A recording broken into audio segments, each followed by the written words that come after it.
And see a little more sun tomorrow. The rain that's actually moving out of here. We've had a weak system push on by. That weak front pushing out of here going to give some partially clearing skies tonight, but also behind that will be some fog for early tomorrow morning. And it did drop some of the temperatures. Check this out. 60 in Shelton, 62 in Olympia today. We got a couple of 60s out there, and maybe we'll get Puyallup up a degree before the day is said and done. But we've seen a lot more 50s today, and tomorrow we'll start to see some of those numbers bounce back up and could be near that 60-degree mark again. But here for tonight and heading on into early tomorrow morning, keep an eye out for a light sprinkle or perhaps a raindrop or two here or there. But we'll get that out of here. We'll see more sunshine into the afternoon tomorrow, and then a wetter day will come around heading into Wednesday with more of an organized system coming in by that time, and that's going to keep some rain chances on into our day for Thursday. Check out where it has been raining here throughout the day. Seeing a lot more of the wet conditions, but also some of those sun breaks here right at the tail end of this time-lapse video in our Lake Stevens SchoolNet side. Going to be a quieter evening now that we're heading into the nighttime hours.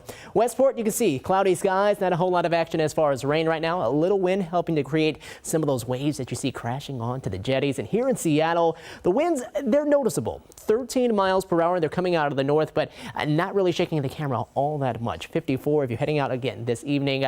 Make sure just to grab something a little warm to cover over your arms. But the big story will be just the cool down from at this point yesterday, as a lot of our numbers are down by about 5 to 10 degrees across Puget Sound. Out closer to the coast and not as much of a difference. Hoquiam down by 5, Forks only down by 1, and getting closer to Mount Vernon, not a difference at all. Sitting at the same temperature yesterday as we are right now, which is at 54 degrees.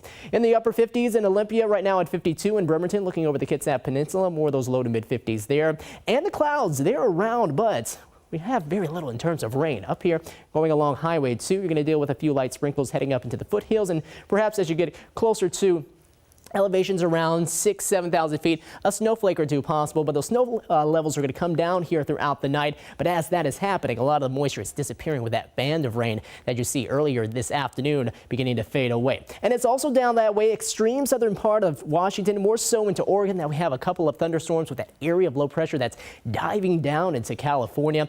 Weak area of high pressure comes in for the day tomorrow, keeping things dry. Next system behind that, that's that Wednesday system that's going to provide some of the rain chances we'll see into that time. Tonight, though, you can see a lot of the rain chances, 9:30, beginning to disappear. Tomorrow morning, 11 a.m. Very little as far as rain. Don't think we're going to actually have to deal with any of that at all. Just a sprinkle or two as you get into the Olympics. And we'll go on into the overnight hours and start to see some of these clouds coming back in, as well as the rain, which comes in by the time we head into Wednesday morning, 4, 5, 6 a.m. right across Puget Sound. So more of a morning commute event. And then behind that, the convergence zone, Seattle to Everett, a little farther north and south, will be dealing with some of the rain. Amounts of rain less than a tenth of an inch tonight, but then we start to see those amounts really start to kick up as we go on into Wednesday and Thursday, where we could see about maybe 2/4 of an inch, maybe 3/4 of an inch of rain ahead. Highs tomorrow up near 60, but the rest of the week in the low to mid 50s, with it looks like a rain chance each and every day.